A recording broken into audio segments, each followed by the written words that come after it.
401k의 업데이트입니다. 2024년에 대한 얘기인데요. 이게 사실 지난주였나요? 지지난주였나요? 제가 이 내용을 또 얘기했죠. 이 Secure Act, Secure 2.0이었어요. 배경은 이제 고령사회에 미국도 진입한 거죠. 그래서 사적연금이라고 하는 거죠. 국가 주도의 사회보장제도, 이러한 고령화 사회를 다 감당하기에는 충분치 않으니 점점 더 개별 경제 주체들이 개인이 됐건 아니면 회사가 됐건 은퇴 대비를 잘하세요 라고 하는 거잖아요. 그래서 이러한 목적으로 2019년에 이 연금법 하나 개정했어요. 그게 Secure Act였었고요. 그리고 2022년도에 또 한 번 이거를 업그레이드해서 Secure 2.0 Act라고 했는데요. 그 내용에 대한 소개예요. 이 내용이 이제 23년부터 이펙티브 한 것도 있고 이제 24년, 25년 계속해서 늘어날 텐데, 이 내용에 대해서 개별 경제 주체들 또는 개개인들이 알아야 되는 그런 내용에 대해서 좀 더 정보 제공을 해주면 좋겠다는 그런 의견이 있어서요. 오늘 꼭 알아둬야 되는 24년도 때 우리가 시행되는 것으로서 알아야 되는 내용 한번 살펴보려고 합니다. 9가지 정도 될 거예요. 간단하게 짚어보겠습니다.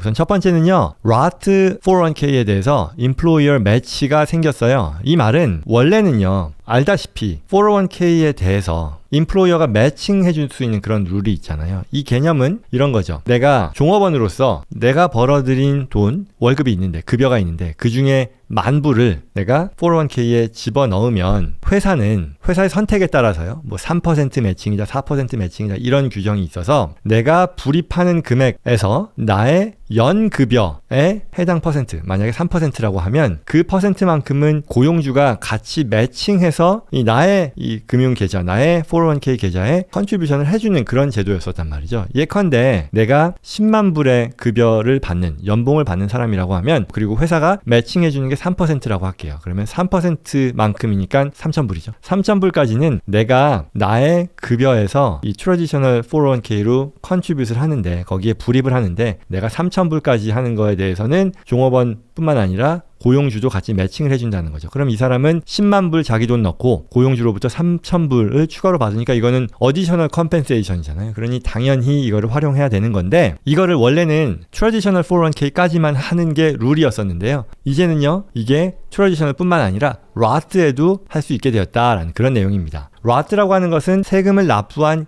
이후에 그 돈을 가지고 401k에 불입을 하는 걸 말하죠. 장점은 뭐 일반적인 트래디셔널 IRA와 뭐 Roth IRA의 비교와 비슷한 내용일 텐데요. 같은 내용일 텐데요. Roth는 결국 지금 당장 세금을 줄이지는 않고 지금 세금을 내고 난 뒤에 돈을 넣는 거지만, 나중에 이게 이 계좌에서 불어나는 소득, 그리고 그 불어나는 소득을 포함해 모든 금액을 내가 디스트리뷰트 받을 때 과세되지 않는다는 그런 장점이 있죠. 그래서 예전에는 인플로이어 매치가 이 트래디셔널에만 해당이 되었다면, 앞으로는 이제 Roth에도 이 인플로이어로 하여금, 고용주로 하여금, 회사로 하여금 이쪽에 매칭을 해주세요 라고 할 수 있게 된다라는 그런 얘기가 첫 번째 변화입니다. 그러니 저 개인적으로는 Roth를 좋아하는데, 이 내용을 적극적으로 더 활용한다고 하면 앞으로 고용주 매칭에 대해서도 이 Roth 쪽으로 유도함으로써 더 큰 혜택을 누릴 수도 있겠죠. 이 내용은 그나저나 23년부터 게시됐었던 내용입니다. 그리고 물론 이와 같은 매칭은요, 회사의 방침입니다. 무조건 법적으로 해야 된다가 아니고요, 회사가 원한다면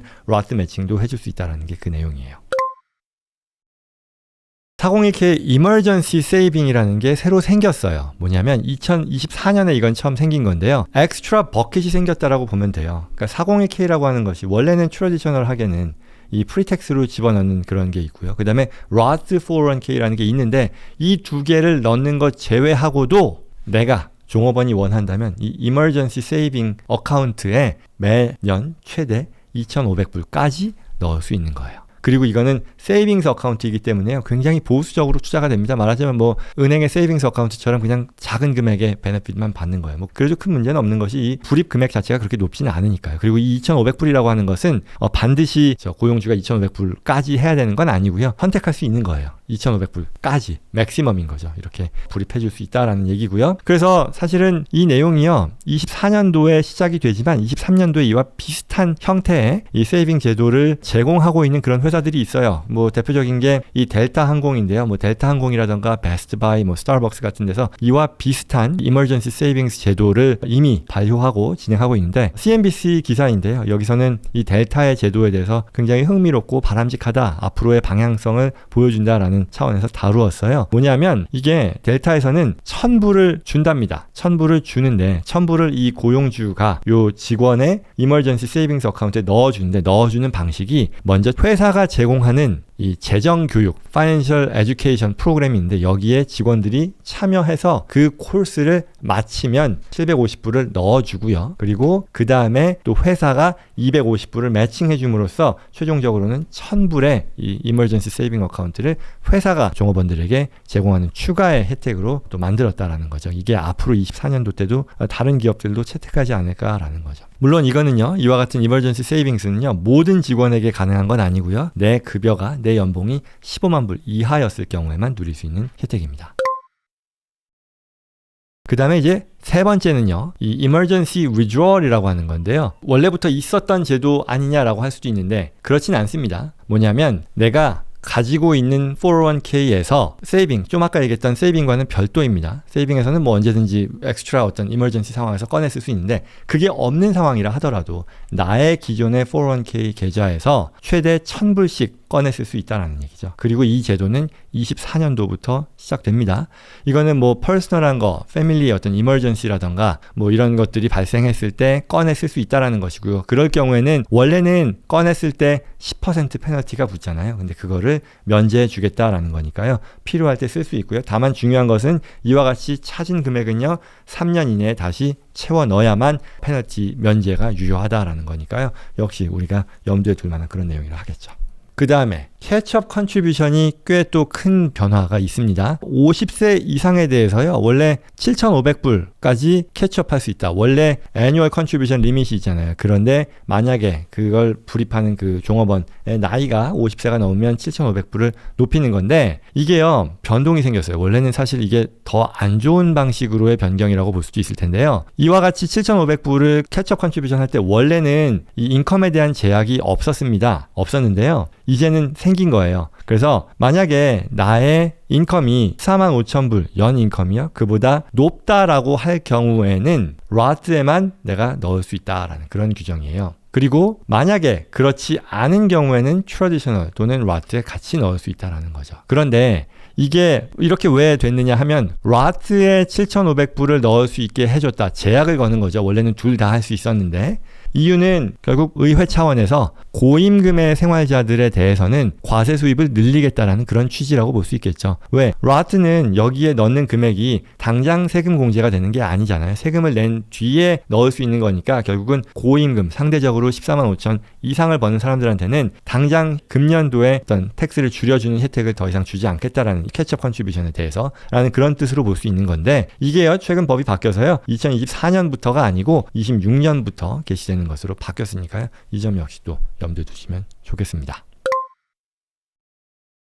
529 컬리지 세이빙 제도라는 게 있죠. 이건 뭐냐면 아시다시피 자녀들의 교육 목적으로 이 529 컬리지 펀드에 가입하는 경우가 있죠. 이게 문제는 내가 자녀가 있는데 자녀들을 각각을 베네피셔리로 해서 이 529 세이빙 플랜을 가입했는데 그럴 경우에는 내가 넣은 돈이 늘어나고 수입을 내고 그걸 교육 목적으로 찾아 쓰는 한 그 수입에 대해서 과세되지 않는다라는 그런 혜택이 있죠. 당연히 이건 좋은 제도이지만 문제는 뭐였냐면 아이들이 다 이 529 플랜에 들어가 있는 금액을 교육 목적으로 쓴다는 보장이 없잖아요. 대학교 안 들어가는 그런 아이들도 있을 수 있겠고 또는 내가 그보다 적은 금액을 교육비로 우리 아이가 쓰게 되는 그런 경우도 있잖아요. 그렇다 보니 529 플랜이 갖는 근본적인 한계, 좀 주저하게 만드는 이유가 있었던 건데 이걸 좀 더 활용하는 데 있어서 플렉서빌리티를 주겠다라는 거죠. 뭐냐? 베네피셔리 당 35,000불까지를 로스로 롤오버 할 수 있게 해준다는 거지. 그 말은 529 컬리지 플랜에서 쓰다가 남은 돈을 이 해당 베네피셔리의 로스로 옮길 수 있게 해준다는 얘기. 페널티 당연히 없겠죠. 그래서 베네피셔리의 로스 IRA로 옮길 수 있다는 것이고 이 제도가 24년부터 개시됩니다. 그래서 해당되시는 분들이 있다면 당연히 적극적으로 활용해서 남는 금액 로스로 옮기는 게 좋겠죠. 그러나 조건은요, 이 529 플랜이요, 15년간 열려 있는 그런 상황이었어야 하고요. 그리고 또 529 플랜에 컨트리뷰트를 한 뒤에 최소한 5년은 지나야 이와 같은 롤오버를 가능하게 해준다라는 그런 조건은 있으니까요. 그 부분 또 감안해야겠죠. 스튜던트 론 매칭이라는 게 있어요. 이건 뭐냐?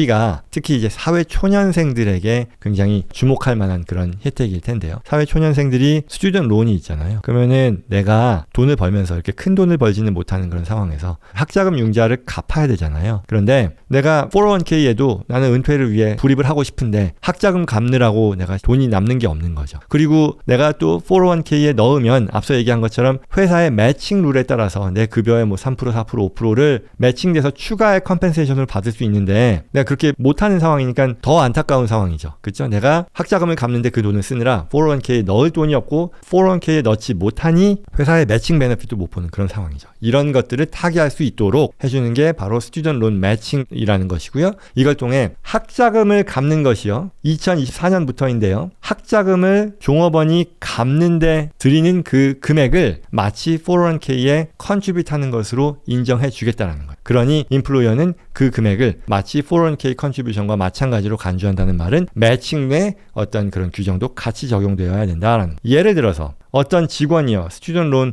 리페이먼트를 매달 300불씩 하고 인플로이어 매치를 200불씩 원래 해주는 거라면 이거 계속 한다는 얘기예요. 스튜던트 론 리페이먼트 자체도 401k에 대한 컨트리뷰션으로 인정해준다는 거죠. 물론 여러 이 베스팅 스케줄은 여전히 유효합니다. 무슨 얘기냐? 회사가 매칭을 해준다는 건요. 매칭을 해줬을 때 그 매칭된 금액을 종업원이 온전히 자기 돈으로 자격을 확보하려면 베스팅 피리어드라는 게 있을 수 있어요. 내가 입사 후 뭐 몇 년이 되었어야 한다라던가 그 돈을 지급받고 나서 뭐 일정 기간 동안 근로를 유지해야 된다던가 이와 같은 베스팅 자격을 확보하는 기간 제약 또는 규정이 적용될 수 있으니 그건 여전히 똑같이 유지된다라는 그런 얘기입니다.